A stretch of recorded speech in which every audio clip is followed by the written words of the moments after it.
In any case, Right Honourable Speaker, the member is not asking for a disclosure of the information on the memo. He's asking for a production of the document. And that is because the former Attorney General publicly said that that memo did not exist. And so you are seeking to vindicate him in the sense that the memo did not exist. But I can confirm that the memo exists. No.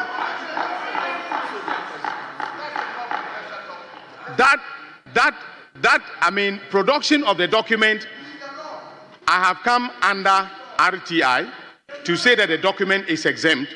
We are complying with the law that was enacted by this House. So we, as lawmakers, enacted a law. We should be the first people to comply with the tenets of the law. Because as Right Honourable Speaker likes saying, quoting the German philosopher Habermas, law is communicative action.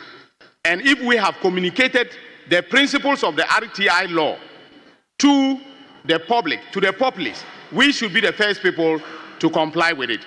So I have complied with the RTI law. I have complied with Article 23 of the Constitution. I have also complied with Article 296 of the Constitution. Thank you, Right Honourable Speaker.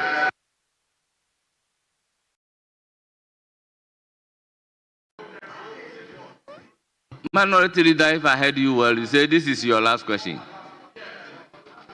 After last question, do you ask another last question Mr. again? Speaker, the respected learned Attorney General, taking his time at the dispatch box, argues in his submission that he made some disclosure of that advice in his public accountability engagement. In other words, one of the press conferences that he himself held, according to him... Minority Leader, I have read Order 88.7 to you.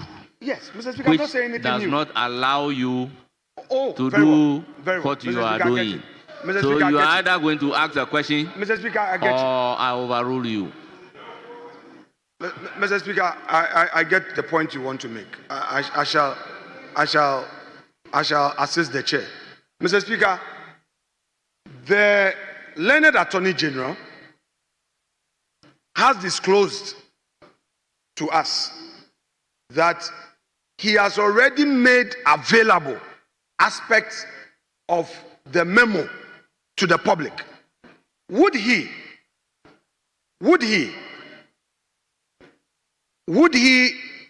make that disclosure before Parliament? Those details that he disclosed to the public, according to him, would he make that same disclosure here?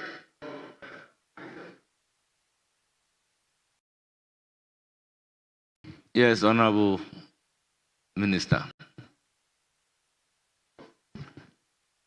Mr. Speaker, the press conference that I delivered on that fateful day when I mentioned or I made reference to the memo, I quoted portions of the memo, and that is already a public document. And so I think that that document, the press conference, can be made available to the Minority Leader and his members if they want. Mr. Speaker, with the greatest respect. Mr. Speaker, with the greatest respect, this is House of Parliament. If a Minister of State before Parliament and at the dispatch box says that he has made some disclosures, and we say repeat them for the purpose of Hansard, then you can say you produce them later for Hansard. It is not for private consumption. The information is for Hansard. Mr. Speaker, may he state his position correctly. Is he saying that he will make it available for Minority Leader, let's look at it practically. Very well. We've all engaged in press conference.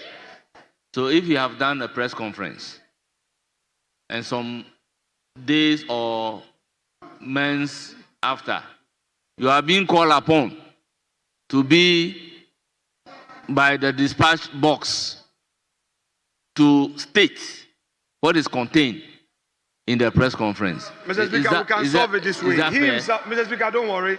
I'm always amenable. This matter, you don't drag it. He says he will make the documents available. Can he? Yes, he says he will make the press conference available. Mr. Speaker, he even indicated that Mr. Speaker, it is now a public document. Very well, he should make it available for Hansard, so that we'll take it from. Well, I intend not to give such orders that he should make it available now. Honorable Ayarga, you have the floor. I was just going to say that, Mr. Speaker, that question is unrelated to the question. The question is about a memorandum. That question is about a memorandum. But this one is talking about a press conference statement. Oh.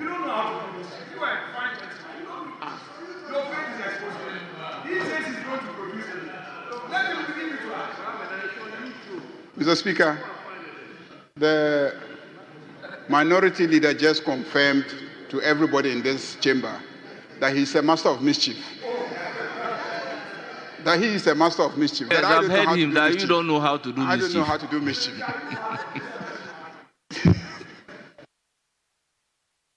With all due respect, we have taken too much time on this question. I intend not to allow any further question. I proceed to question number 120, standing in the name of Mr. Anthony Mie, Odotobri, Member of Parliament. You have the floor.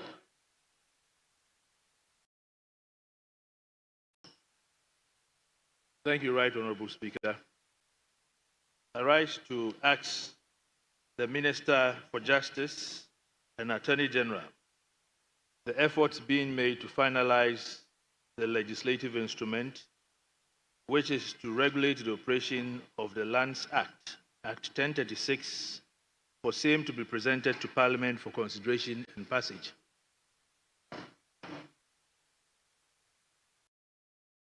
Yes, Honorable Minister. Thank you, Right Honorable Speaker. Right Honorable Speaker, by a correspondence with reference number DB 134/135/01, dated 15 July 2024, the Ministry of Lands and Natural Resources, that is the sponsor of the land regulations, submitted drafting instructions on the land regulations to the Office of the Attorney General and Ministry of Justice for vetting. The correspondence was received on July 18, 2024 at the Office of the Attorney General and Ministry of Justice. By a correspondence with reference number SI 19/2024, dated 23 July 2024, the Office of the Attorney General and Ministry of Justice requested a sponsor for an electronic copy of the drafting instructions to facilitate work on the regulations. On receipt of the electronic copy of the drafting instructions, the Office of the Attorney General and Ministry of Justice proceeded to vet the drafting instructions, and by a correspondence with reference number SI 19/2024, dated 21st October 2024, submitted the draft regulations and comments on the draft regulations to the sponsor. The sponsor was requested to respond to the comments and to communicate any further comments the sponsor may have on the draft regulations to enable the Office of the Attorney General and Ministry of Justice to finalize the work on the draft regulations. Mr. Speaker, however, by correspondence with reference number DB 134/135/01, dated 28 February 2025, the sponsor submitted to the Office of the Attorney General and Ministry of Justice new drafting instructions on the land regulations and responses to comments on the draft land regulations. The responses used the new drafting instructions as the source document. The new drafting instructions were a revision of the draft regulations and incorporation of new draft legislative proposals. To facilitate work on the drafting instructions, the Office of the Attorney General, by correspondence with reference number SI 19/2024, dated 24th of March 2025, requested the sponsor to respond to the comments with reference to the draft regulations prepared by the Office of Attorney General and Minister of Justice and submitted to the sponsor under cover of correspondence dated 21st October 2024. In addition to any new legislative proposals they may have to the Office of the Attorney General and Minister of Justice in a separate document. This point was reiterated at a meeting held on 16th April 2025 between the officers of the Lands Commission and an attorney of the Office of the Attorney General. Further to the correspondence with reference number SI 19/2024 dated 24th March 2025 and the meeting held on the 16th of April 2025, the sponsor has by correspondence with reference number SCR/LCS 830/17 dated 17th April 2025 responded accordingly to the request. The correspondence was received by the Office of the Attorney General and Minister of Justice on 13th May 2025. The sponsor has provided responses to the comments on the draft land regulations and submitted new legislative proposals for the revision of the draft land regulations. The Office of the Attorney General and Minister of Justice has revised the draft regulations to incorporate the responses to the comments raised and the new legislative proposals into the draft regulations and submitted it by correspondence dated 9th June 2025 for the consideration of the sponsor.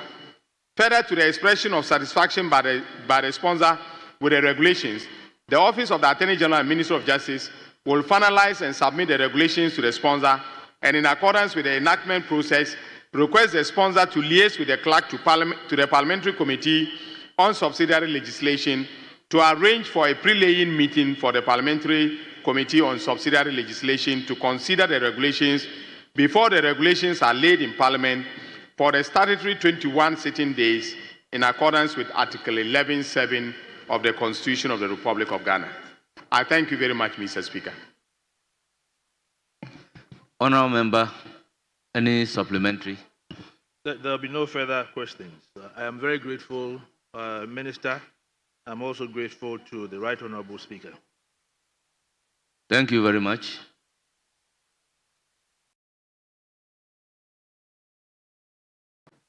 Yes, Honourable Jerry Ahmed Shaib. Very well, Right Honourable Speaker. Thank you very much for the opportunity. Just to find out from the Honourable Attorney General if he has any timelines to the effect with reference to the response he just gave.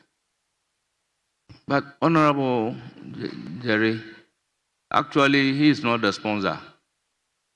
The sponsor will be the Minister for Lands and Natural Resources.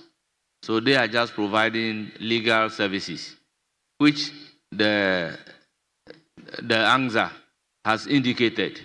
So if there is a minister that should be providing a timeline, there should be a minister responsible for lands and natural resources. Very well, Right Honourable Speaker. I do not know if I can proceed to ask a further question, subject to... Yes, please do. Yeah, I just want to find out when he hopes to transmit the advice to the Ministry of Lands and Natural Resources. Well, let me give the chance to the minister. But the answer clearly has been given. That has been transmitted on the 9th. On the 9th of June. That is just two days ago. No, a day ago. Yes. That's Monday. Yes. Yeah, I've sent the advice to the Minister of Lands and Natural Resources.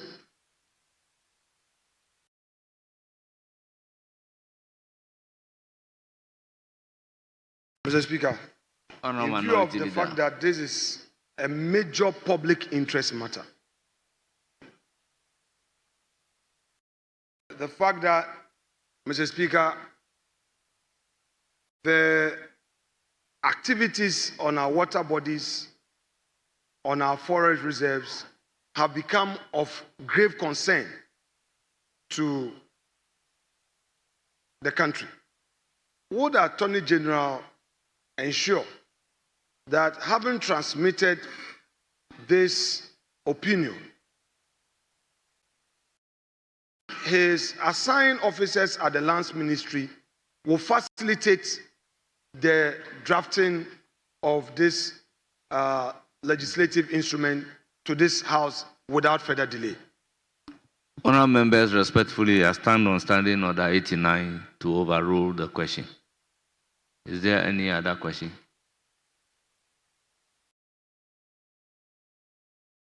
Yes, Majority Leader, any indication?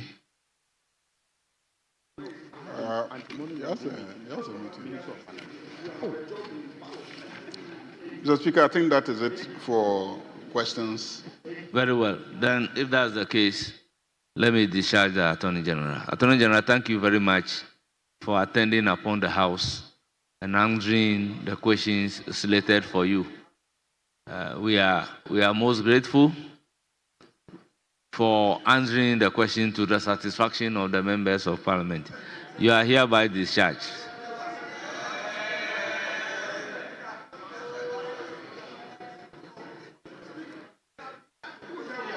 Mr. Speaker, with respect, when you are presiding, you don't pass judgment to the extent that we are satisfied with his answers. Mr. Speaker, we are not satisfied with his answers. He gave political answers and we are not satisfied with his answers. Well, Honorable Habib, the Speaker looking at the atmosphere is just expressing an opinion. So my opinion is that members are satisfied with the answers provided. Yes, Majority Leader. Now, indication.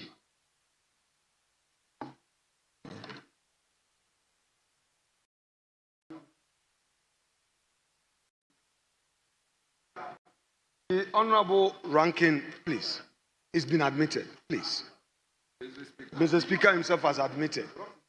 Mr. Speaker, the Honorable Ranking has been sitting since we started to take his statement, which you admitted. Mr. Speaker, he's now ready to take his statement. Yeah, Mr. Speaker, he's ready to take his statement if you grant him the leave. Honourable members, by the rules, when statements are admitted, they are supposed to be transmitted to the clerk and they program the statement. Honourable members, this issue of statement being handed over there and then, and you are expected to admit it, is not helping all of us. So, appropriately, I will indicate and transmit the statement to the clerk that please, the statement has been admitted. Kindly program it to be taken. Mr. Speaker, with respect, look, your leader is seated. Please take your seat.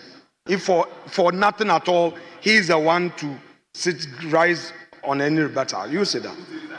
You are a junior, so sit down. Sit down. You sit down. This is leader. You are in the ship. You are not a leader. You are in the ship. This is leader to leader. Sit down. Mr. Speaker, I made a humble application to you. Mr. Speaker, there is an important matter that we all know is happening in our country. The minority, through its ranking, brought this statement to you. Mr. Speaker, it is so critical, a statement that will help all of us as Ghanaians. Mr. Speaker, I would plead with you that kindly grant him leave to proceed to make a statement. Mr. Speaker, please, there are other statements. That one, I won't press it. But the one on the health issues, the nurses, Mr. Speaker, I will plead with you. It's something that all of us want to have a bite on for the good of our country. Mr. Speaker, so I'm pleading with you.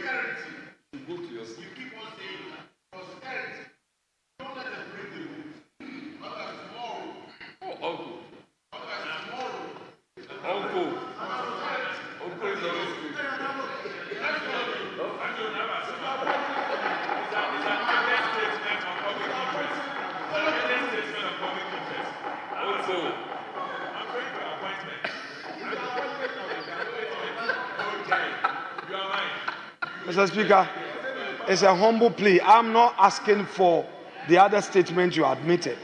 It's in respect of Dr. Ayuwe and Honorable Jerry Ahmed. Mr. Speaker, Jerry is in leadership. Honorable Majority Leader, I saw you shaking your head. Don't do this. The Parliament is for the minority. You've been in minority before. You've been on this side before. You've been on this side before. I saw you. I've been in that chair before. I saw you. You see, please. Let's allow him to make his statement. I expect you to be the one. Minority Leader, you know me. Honesty is the best policy. Honourable members, as I walk into the chamber, 3 statements were referred to me. One standing in the name of the Minority Leader, another one standing in the name of Honorable Stephen Amwa, another one standing in the name of Honorable Patricia Apiaje. I have admitted all to be programmed by the clerk.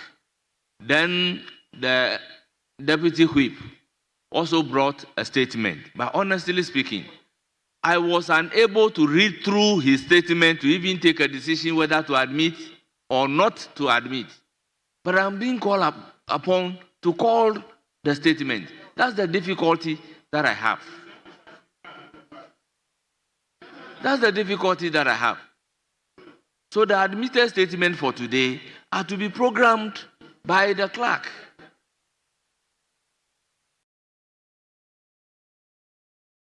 So if I'm not being given the opportunity to read through the statement and take a decision, then I am also operating contrary to the rules. Yes, Majority Leader. Honorable Habib, still on statement.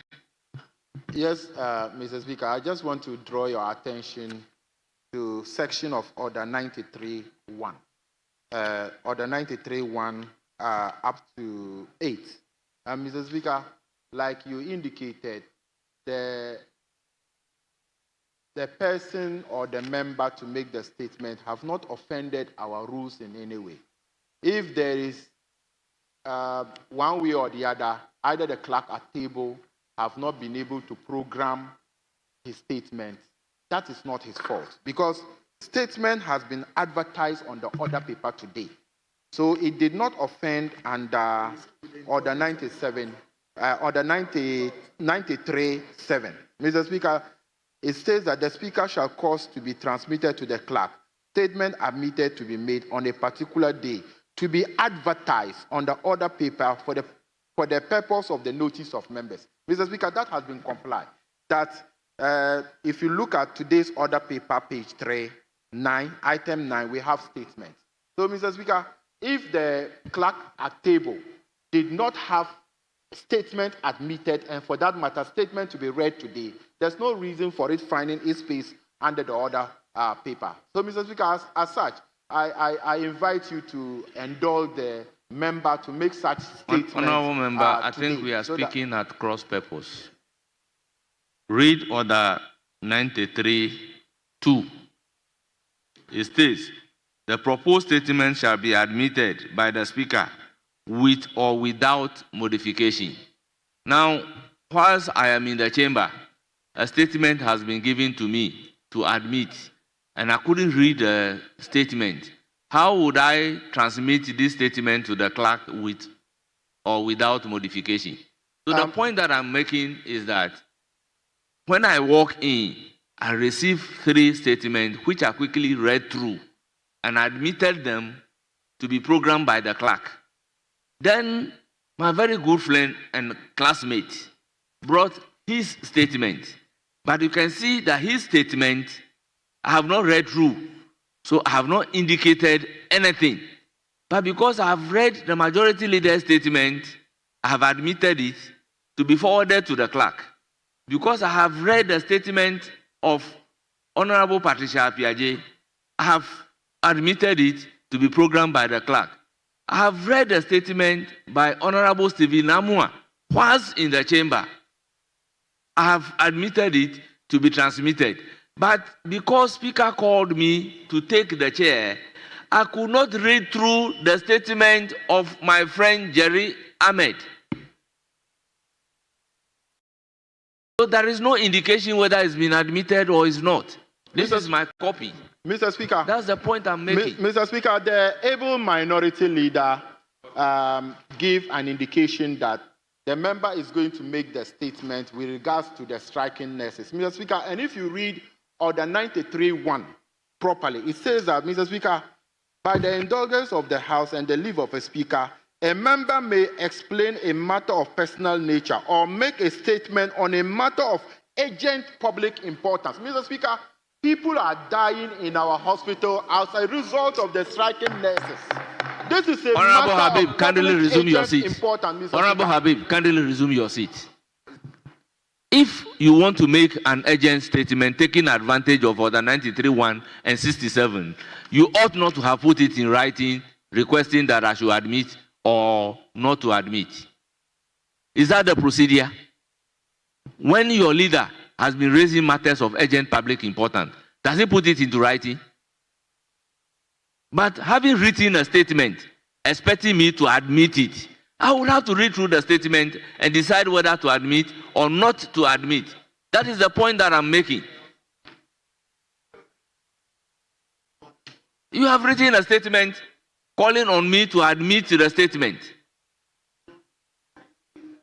How do I admit the statement without reading through it? If this statement were even to be given to me a day prior to today, you would have been fair to me. I also walk in Parliament, then you give me a statement whilst in Parliament.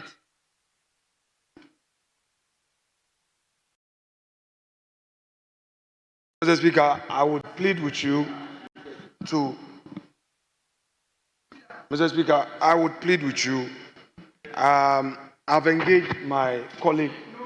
I'm not done. I've engaged my colleague, the majority leader, to oblige this request. Mr. Speaker, he hasn't given me his concurrence. He hasn't told me that he agrees. But Mr. Speaker, though a statement has been forwarded to you, Mr. Speaker, I would again and again plead that since the member intends to invoke Order 93 to bring this to the attention of this House, I humbly plead with you that, Mr. Speaker, let's oblige him.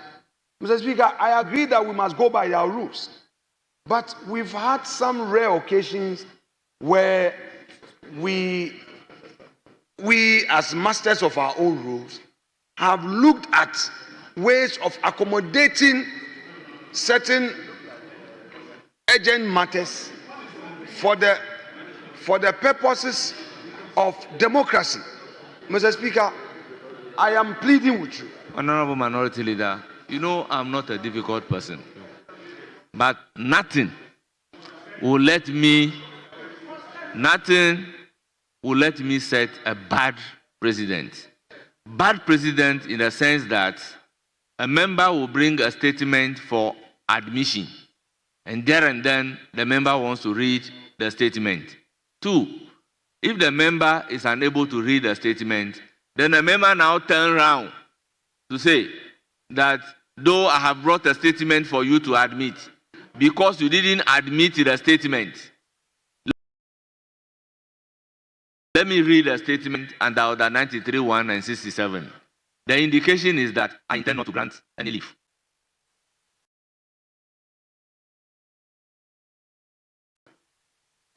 Yeah, Mr. Speaker, respectfully. Mr. Speaker, respectfully. I'm thinking Order 93.1. There's some moral implication of this reasons why this order is here. Mr. Speaker, matter of urgent public importance. We have clinics closed, people are dying, and we want to share with you why